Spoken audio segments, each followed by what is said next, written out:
سننا بسم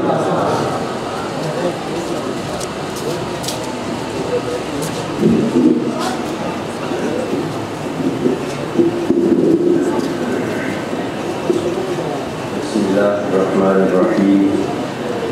الحمد لله رب العالمين والصلاة والسلام على سيد الأنبياء والمرسلين وعلى آله وأصحابه أجمعين أما بعد فأعوذ بالله من الشيطان الرجيم بسم الله الرحمن الرحيم فأما الزبد فيذهب جفاء وأما ما ينفع الناس فيمكث في الأرض صدق الله مولانا العظيم إن الله وملائكته يصلون على النبي يا أيها الذين آمنوا صلوا عليه وسلموا تسليما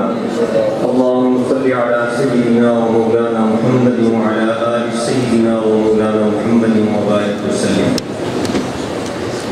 حمد و صلاة کے بعد انتہائی عزت و تکریم کے لائق معزز و محترم صاحبزادگان والا شان انتہائی عالی مرتبت علماء کرام مشائخ اعظام بزرگ و عزیز و دوستو، سب سے پہلے میں اپنی طرف سے تمام علماء کرام مشائخ اور اپنے بھائیوں کی خدمت میں تعزیت پیش کرتا ہوں اور اپنے استاذ مکرم کی درجات کی بلندی کے لیے میں بھی دعا گو ہوں، آپ بھی یقیناً دعا گو ہوں گے۔ اللہ رب العالمین انہیں سید العالمین صلی اللہ تعالیٰ علیہ وسلم کے وسیلہ جلیلہ سے درجات رفیعہ سے سرفراز فرمائے اور ان کی خدمات کو اپنی بارگاہ میں قبول فرمائے اور ان جیسے باصلاحیت افراد اللہ رب العالمین اہل سنت میں بکثرت پیدا فرمائے۔ چونکہ وقت انتہائی مختصر ہے اور میری تو خواہش تھی کہ جو علماء کرام ہمارے اساتذہ یہاں تشریف فرما ہیں ان کی گفتگو سنی جائے، حکم ہوا تو میں صرف 2 باتیں عرض کرنے کے لیے حاضر ہوا ہوں اور ان میں شاید کچھ تھوڑی سی جسارت بھی ہو جائے، کیونکہ حضرت اشرف العلماء قدس سرہ کے قدموں میں بیٹھنے کی وجہ سے طبیعت کا مزاج کچھ اس طرح کا بن گیا ہے کہ بعض اوقات بہت سی چیزیں روش زمانہ سے ہٹ کے بھی عرض کرنا پڑ جاتی ہیں اور احباب بعض پسند بھی کر لیتے ہیں اور بعض کو ناگوار بھی گزرتی ہیں۔ تدریب الراوی میں اس کے مقدمہ میں امام جلال الدین سیوطی رحمۃ اللہ تعالیٰ علیہ نے اپنے زمانے کے متعلق یہ لکھا ہے کہ ہمارے زمانے میں ایسے لوگ موجود ہیں کہ جن کو المصابیح جو امام بغوی رحمۃ اللہ تعالیٰ علیہ کی تصنیف ہے، جس کا پھر خلاصہ اور جس کی تہذیب کر کے مشکات المصابیح تیار کی گئی، فرمایا کہ وہ کتاب لوگ زبانی یاد کر لیتے ہیں اور اپنے آپ کو زمانے کا بخاری اور بہتی وقت قرار دیتے ہیں۔ پھر امام سیوطی رحمۃ اللہ تعالیٰ علیہ لکھتے ہیں کہ میرے نزدیک محدث کی جو کم سے کم تعریف ہے کہ محدث کہلانے کا مستحق کون شخص ہے، فرمایا کہ کم از کم محدث وہ ہوگا جسے صحاح ستہ مکمل یاد ہو، مسند امام احمد بن حنبل کی تمام احادیث پر اس کی نظر ہو، اور 2 کتابیں اور گنوائی، فرمایا یہ 9 کتابیں کم از کم ان پر اس کی نظر ہو سندن و متنن، وہ شخص اس بات کا مستحق ہے کہ وہ محدث کہلا سکتا ہے اور یہ کم درجہ ہوگا، یعنی یہاں سے وہ داخل ہوگا گروہ محدثین۔ پھر آگے اس کے مراتب انہوں نے جو بیان فرمائے اس سے بالا تر ہیں۔ تو 1996 میں مجھے سیال شریف میں حاضر ہونے کا شرف حاصل ہوا اور قبلہ استاد محترم علامہ غلام نصیر الدین سیالوی رحمۃ اللہ تعالیٰ علیہ کی خدمت میں ہم حاضر ہوئے، تو بلا مبالغہ میں آپ کو یہ بات عرض کر رہا ہوں کہ اس وقت اس ناچیز طالب علم کو سینکڑوں حدیثیں ایسی ہیں جو صرف استاد نصیر الدین صاحب سے سن کے یاد ہوگا۔ ہم نے ان سے مالا بدہ منہ پڑھی، بالکل فقہ کی ابتدائی کتاب، فارسی کے نصاب میں شامل، لیکن اس کتاب کے پڑھانے میں بھی ان کا طریقہ کار یہ تھا کہ اگر وضو کے مسائل بیان ہو رہے ہیں تو وضو کے متعلقہ تمام احادیث جو فقہ حنفی کی مؤید ہیں یا فقہ شافعی کی مؤید ہیں وہ سب کی سب احادیث بما متن بما حوالہ بما ترجمہ انہوں نے بیان فرمایا۔ اسی طرح آگے سلسلہ چلتا تھا، وقت گزرتا رہا، پھر ہم سرگودا میں جب حاضر ہوئے اس وقت میں نے سب معلقات وہ پڑھی ان سے، پھر مقامات حریری کے کچھ اسباق پڑھے، کافیہ اور شرح جامی کے اسباق میں بھی بیٹھتا رہا، منطق کی بھی ابتدائی کتابیں کچھ، جس فن اور جس علم میں بھی ان کے پاس کچھ کتب پڑھنے کا یا استفادہ کرنے کا موقع ملا،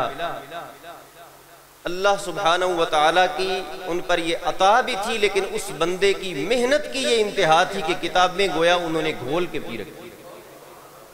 لیکن میرا سوال ہے، یہاں پر میں نے عرض کیا نا کہ جو میں بات عرض کرنے لگا ہوں وہ یہ ہے کہ آج ہم میں سے جو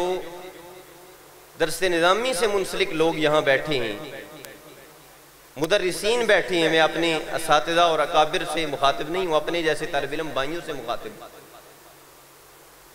تو میں ان سے یہ گزارش کروں گا کہ ہمیں کبھی تنہائی میں بیٹھ کے اپنا محاسبہ کرنا چاہیے کہ آج وہ ایک شخصیت ہم سے رخصت ہوئی، وہ ایک بندہ تہہ مزار گیا، آج ہماری یہ حالت کیوں ہے کہ آج ہمیں اگر کسی حدیث کا حوالہ دیکھنا پڑے یا پوچھنا پڑے تو ہم سوچ میں پڑ جاتے ہیں کہ کس کو فون کیا جائے؟ کیوں یہ ہماری حالت ہے؟ کیا وہ بندہ آسمانوں سے گرا تھا؟ کیا یہ محنت میں اور آپ نہیں کر سکتے؟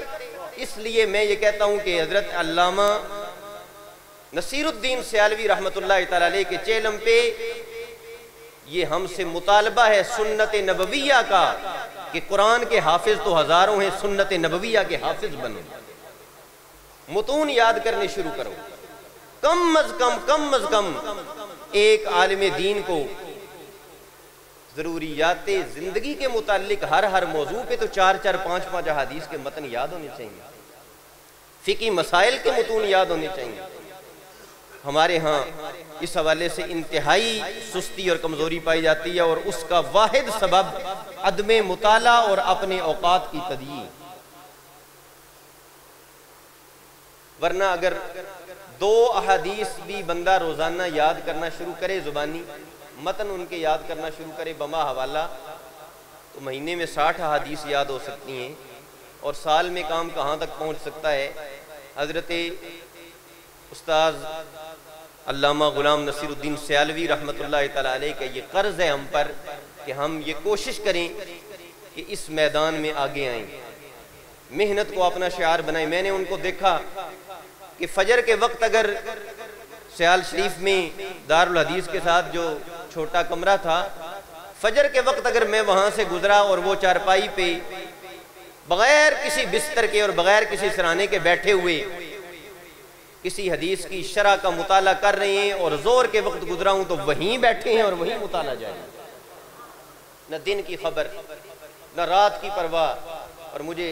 حدیث شریف سامنے آ رہی ہے کہ نبی کریم علیہ الصلوۃ والسلام نے فرمایا نعم الرجل الفقیہ فی الدین، کتنا اچھا ہے وہ شخص،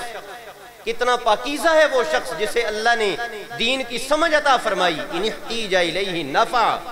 وَإِنِ اسْتُغْنِيَ عَنْهُ أَغْنَى نَفْسَهُ، اللہ کا ایسا بندہ ہے کہ اگر کوئی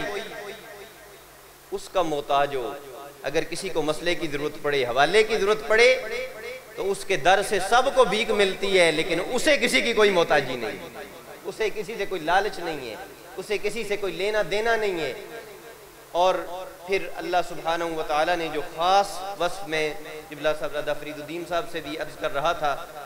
کہ میں یہ سمجھتا ہوں کہ ان کے اس رسوخ فی العلم ایک تو ان کی محنت تو شامل تھی، لیکن ان پر اللہ تعالیٰ کا ایک خاص کرم یہ تھا کہ یہ جو انسانی ذہن ہے، اس کے ماہرین یہ بتاتے ہیں کہ آپ اس کی جتنی دلچسپیاں بڑھائیں گے، اس کو جتنا ڈیوائیڈ کریں گے، جتنا تقسیم کریں گے، پھر ظاہر ہے جب یہ تقسیم ہوگا تو جتنے زیادہ شعبوں میں تقسیم ہوگا، پھر ہر شعبے میں کارکردگی میں فرق پڑے گا۔ کمی آئے گی۔ ان کی حالت یہ تھی کہ ہمارے دل میں تو اچھے کپڑے کی چاہت بھی ہوتی ہے، اچھا جوتا، اچھا لباس، اچھا بستر، اچھا کھانا، اچھا پینا، یہ ساری چیزیں بھی چونکہ دل کے اندر ایک جگہ رکھتی ہیں تو پھر علم کے لیے، ان چیزوں کے لیے اتنی شاید جگہ نہیں بن پاتی۔ یہ وہ مرد درویش تھا کہ جس کا کھانا پینا سونا جاگنا علم اور سنت رسول سے وابستہ تھا۔ آپ نے کبھی نہیں دیکھا ہوگا کہ انہوں نے یہ خواہش کی ہو کہ میرے کپڑے پرانے ہو گئے ہیں، اب عید آ گئی ہے تو مجھے نئے جوتے چاہیے، نئے کپڑے چاہیے، مجھے اس طرح کا بستر چاہیے، مجھے یہ ضروریات زندگی یا اس طرح کا رہن سہن چاہیے۔ ان سب چیزوں کے لیے بھی جو دل کے اندر جگہ تھی، اس جگہ پہ بھی ان کے دل کے اندر علم کا ڈیرا تھا، قرآن و سنت اور تفسیر و حدیث کا ڈیرا تھا۔ اور میں سوچ رہا تھا کہ جس طرح علامہ عبدالعزیز برہاروی رحمۃ اللہ تعالیٰ علیہ کی شخصیت کو علماء بتاتے ہیں کہ 40 سال کے لگ بھگ عمر تھی ان کی، اور اللہ سبحانہ و تعالیٰ نے علوم و فنون کے اندر ان کو وہ مقام اور وہ مرتبہ عطا فرمایا تھا کہ جو اپنے زمانے میں کم ہی کسی میں نظر آتا تھا۔ تو حضرت علامہ غلام نصیر الدین سیالوی رحمۃ اللہ تعالیٰ علیہ کے ساتھ جن لوگوں کا تعلق رہا ہے، جنہوں نے مجلسیں کی ہیں، جو ان کے پاس بیٹھے ہیں، قبلہ قاسمی صاحب دامت برکاتہم العالیہ سے چند دن پہلے ملاقات ہوئی تو بڑی انہوں نے خوبصورت بات کی، فرمانے لگے کہ مجھ سے کوئی طالب علم پوچھنے لگا کہ اب کوئی اور بندہ ایسا ہے کہ اگر کوئی حوالہ پوچھنا ہو، کوئی مشکل بات پوچھنی ہو تو پوچھ لی جائے۔ تو یہ فرماتے ہیں میں نے اسے کہا کہ بندہ تو شاید کوئی نہ کوئی مل ہی جائے، لیکن فون کون اٹھائے گا؟ یہاں تو فون ہی کوئی نہیں سنتا، اور فون سنے گا بھی تو ایک سے دوسری بات پوچھیں گے تو وہ اکتا جائے گا اور ناراض ہو جائے گا۔ اور یہ تو وہ مرد درویش ہے کہ اگر فون کیا ہے اور کسی وجہ سے اٹینڈ نہیں کر سکے تو خود واپس کال کر لیں گے، اور گھنٹوں ان کے ساتھ۔ مجھے وہ وقت یاد ہے 1997 میں ہمارے محترم قاری محمد نذیر صاحب تشریف فرمائیں، عشاء کی نماز سردیوں میں 7:30 پونے 8 بجے پڑھ کے دارالعلوم سیال شریف کی مسجد میں ٹوٹیوں پہ بیٹھے ہوئے ہیں اور حدیثیں شروع۔ اس حدیث پہ ابن حجر نے یہ کہا، اس پہ ملا علی قاری نے یہ کہا، اس پہ شیخ محقق نے یہ کہا، اس پہ ابن بطال نے یوں لکھا، اس حدیث کے اتنے طرق ہیں، یہ طریق، اس طریق میں فلاں راوی ضعیف ہے، اس میں فلاں راوی کذاب ہے۔ اور اکثر ایسا ہوتا کہ رات کے 2 بج جاتے، 3 بج جاتے، بعض اوقات نماز فجر کا وقت ہو جاتا، لیکن معلومات کا سمندر ہے جو بہا جا رہا ہے، نہ نیند آ رہی ہے، نہ کوئی اس میں اکتاہٹ محسوس ہو رہی ہے، نہ ہی اس میں وقت کا کوئی احساس ہے کہ اتنی طویل رات سردیوں کی وہ گزر گئی۔ اللہ سبحانہ و تعالیٰ نے، میں تو یہ سمجھتا ہوں اگر یہ مبالغہ آرائی نہیں اور یقیناً نہیں کہ ہم نے جو کتابوں میں اپنے محدثین، اکابر محدثین کے حافظے کے حوالے سے جو پڑھا نا، کہ امام بخاری رحمۃ اللہ تعالی علیہ جب گئے ایک شہر میں تو چرچا تو ان سے پہلے پہنچ چکا تھا، تو حاکم وقت کو لوگوں نے بتایا کہ یہ اس طرح، اور علماء کو بھی پتہ چلا کہ اس طرح نوجوان ہے اور اتنا اس کا کمال حافظہ ہے، تو انہوں نے 10 حدیثیں لیں اور متن الگ کر لیے، سندیں الگ کر لیں، اور گڈ مڈ کر کے تو کسی اور حدیث کی سند کسی اور متن کے ساتھ لگا کے کہا کہ اس حدیث کو جانتے ہیں آپ نے؟ فرمایا۔ دوسری پڑھی، متن کوئی اور سند اور، اسے جانتے ہیں؟ فرمایا نہیں۔ سارے سن کے حیران ہو رہے تھے جو عوام تھے، جن کو پتہ نہیں تھا۔ تو جب 100 حدیثیں اس طرح بیان ہو چکی تو حافظے کا عالم یہ دیکھو، ہم سے کوئی 10 چیزیں ترتیب سے بیان کرے نا اردو میں بھی، اور کہے کہ جس ترتیب سے 10 چیزیں بیان کی تھی اسی ترتیب سے سنا دو، تو شاید 10 چیزیں اسی ترتیب سے نہ سنا سکیں۔ امام بخاری نے فرمایا کہ پہلے نمبر پہ تم نے جو پڑھا وہ اس طرح پڑھا، وہ متن فلاں تھا، وہ حدیث اور اس کی سند فلاں تھی۔ دوسرا یہ تھا، تیسرا یہ تھا، 100 کی 100 حدیثیں بما سند کے درست طور پہ بیان کر دیں۔ میں یہ تو نہیں کہتا کہ ہمارے استاد امام بخاری کے رتبے پہ فائز تھے یا وہ حافظہ، لیکن میں یہ ضرور کہوں گا کہ اگر ان کو نہ دیکھا ہوتا تو شاید ہمیں اس بات کا اتنا یقین کامل اور اتنا حق الیقین نہ ہوتا جو ہم نے اپنی آنکھوں سے دیکھ لیا، کہ اگر صدیوں بعد امام بخاری کی کتابیں پڑھ کے ایک بندہ اس مقام پہ پہنچا ہے تو پھر امام بخاری واقعی اسی حافظے کے مالک ہوں گے، اور اللہ نے ان کو یہ شان عطا فرمائی ہو۔ دوسری بات میں آخری عرض کروں گا اپنے طلباء ساتھیوں سے حضرت تشریف فرما ہیں، علماء کرام تشریف فرما ہیں، میرے بزرگ میرے اساتذہ کی جگہ پہ ہیں کہ ہماری بقا دینی علوم کی احیاء اور درس نظامی کی احیاء کے ساتھ وابستہ ہے۔ اگر آپ ایک تجزیہ کریں تو دوسرے لوگوں میں صورتحال یہ ہے کہ ان کے باصلاحیت افراد جگہوں کا انتظار کر رہے ہیں اور ہماری جگہیں باصلاحیت افراد کا انتظار کر رہے ہیں۔ ہمارے مدارس ویران ہو رہے ہیں، یہاں تک کہ مجھے استاد صاحب کی بات یاد آئی، قبلہ شیخ الحدیث رحمۃ اللہ تعالی علیہ فرمایا کرتے تھے کہ جو بندہ صبح اٹھ کے مسجد کی کنڈی کھولتا ہے نا، اس کی بھی اہمیت تب پتہ چلتی ہے جب نہیں ہوتا، کہ پھر مسجد کھولنے والا اور صفائی کرنے والا بھی کوئی نہیں۔ آج اذانیں دینے والے، نمازیں پڑھانے والے امام نہیں مہیا ہو رہے، مدرسین، علماء، محققین جہاں بھی ہیں ان کی قدر کیجیے۔ چھوٹے موٹے مسائل میں جن سے کسی بڑی چیز پہ زد نہیں پڑتی، جزئی مسائل میں اگر کسی کے ساتھ کوئی اختلاف رائے ہو بھی جاتا ہے، فروعی چیزیں جو واقعتاً فروعی ہیں تو برداشت سے کام لیجئے، اور اگر 4 لوگ رہ گئے ہیں باقی تو کوشش کیجئے کہ ان سے استفادہ ہو سکے، ان کی قدر ہو سکے، ان کی کتب لیں، ان کے پاس بیٹھیں، جہاں کوئی اختلاف رائے ہے تہذیب کے دائرے میں رہ کر دلائل کے ساتھ اسے واضح کر دیں، لیکن جو چند دانے رہ گئے ہیں ان کی قدر کریں، ورنہ ہاتھ ملنے کے سوا اور کوئی چارہ نہیں ہوگا۔ اور کوشش کی جائے کہ اپنے مدارس میں درس نظامی کے سلسلے کو مضبوط اور مستحکم کیا جائے، تاکہ فکری بنیادوں پر، علمی بنیادوں پر بد عقیدگی کا توڑ کیا جا سکے، اور ہمارے مدارس بھی، ہماری خانقاہیں بھی، اور ہمارے مکاتب بھی، ہمارے تعلیمی مراکز بھی وہ آباد رہ سکیں۔ استاد العلماء حضرت علامہ غلام نصیر الدین سیالوی رحمۃ اللہ تعالی علیہ کا یہی مشن تھا، وہ اپنے پاس بیٹھنے والے افراد کو اس انداز میں تربیت کیا کرتے تھے کہ ان کے پاس بیٹھنے والے کے دل میں حق و باطل کا ایک شعور اور ایک امتیاز پیدا ہو جاتا تھا۔ ہمارے ایک دوست نابینا تھے، سرگودا میں پڑھتے تھے، حافظ اکبر، تو نصیر الدین صاحب نے ان کو زبانی حدیثیں یاد کروانی شروع کر دی، اور ایک مرتبہ مجھے بتانے لگے، فرمایا کہ بخاری شریف میں ایک حدیث ہے، اور وہ بخاری شریف جو بڑے سائز کی ہے اس کے 3 صفحوں پر وہ حدیث ہے، 3 صفحے۔ فرماتے ہیں کہ ایک دفعہ بیٹھے بیٹھے میرے دل میں یہ خیال آیا کہ اگر کسی بد عقیدہ آدمی کے ساتھ کہیں گفتگو ہو جائے اور اسے بتایا جائے کہ یہ شیخ الحدیث صاحب کے صاحبزادے ہیں، اور اتفاق سے وہ یہ کہہ دے کہ وہ حدیث سناؤ، تو فرماتے ہیں کہ یہی سوچ کہ میں نے وہ 3 صفحے کی، بڑے 3 صفحوں کی وہ ساری حدیث زبانی یاد، اور پھر سنائی مجھے انہوں نے وہ ساری حدیث۔ یہ ایک اپنے مسلک کے لیے، اپنے دین کے لیے، علم کے لیے ایک تڑپ تھی۔ اللہ سبحانہ و تعالی ان کی خطاؤں سے درگزر فرمائے، ان کی حسنات کو اپنی بارگاہ میں شرف قبولیت بخشے، اور میں خاص طور پہ دعا گو ہوں اپنے انتہائی شفیق اور مکرم برادر فاضل حضرت علامہ صاحبزادہ غلام فرید الدین سیالوی دامت برکاتہم العالیہ، اور حضرت علامہ صاحبزادہ غلام بشیر الدین سیالوی دامت برکاتہم العالیہ کے لیے کہ جو عظیم ترین ذمہ داریاں آ پڑی ہیں ان کے کندھوں پہ، اللہ رب العالمین انہیں ہمت و استقامت کے ساتھ انہیں نبھانے کی توفیق بخشے۔ اور اسی بات پہ ختم کر رہا ہوں جو ایک دوست نے مجھ سے کہی، اور مجھے یوں لگا کہ شاید یہ میرے دل کی آواز ہے۔ جس دن یہ اطلاع ملی 3-4 دن تک میں بیرون ملک تھا، 3-4 دن تک تو یہ کیفیت ہو گئی کہ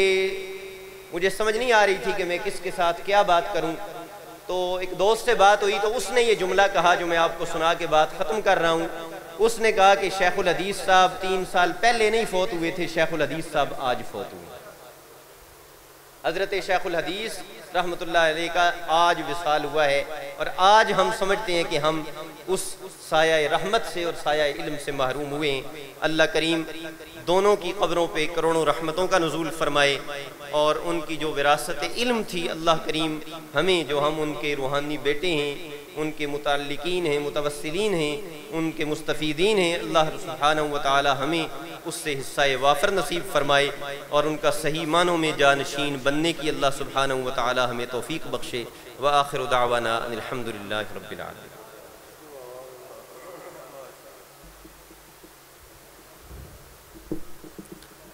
اللہ رب العزت جن لوگوں سے کام لینا چاہتا ہے ان کے لیے ایسے اسباب بھی مہیا فرماتا ہے، انہیں مزاج بھی ایسا دیتا ہے۔ حضور قبلہ محدث کبیر آپ نے ایک علمی گھرانے کے اندر جنم لیا۔ آپ کے والد بر صغیر قبلہ حضور اشرف العلماء بر صغیر پاک و ہند کے اندر سب سے بڑے محدث،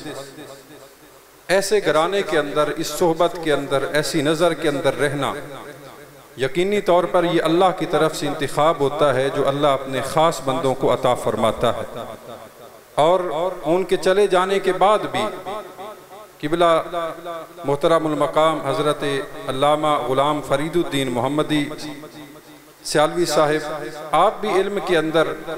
کچھ کمی نہیں رکھتے، اللہ نے آپ کو بھی بڑے صلاحیتوں سے نوازا ہے۔ اور میں ان سے مزید گزارش کروں گا کہ چونکہ اب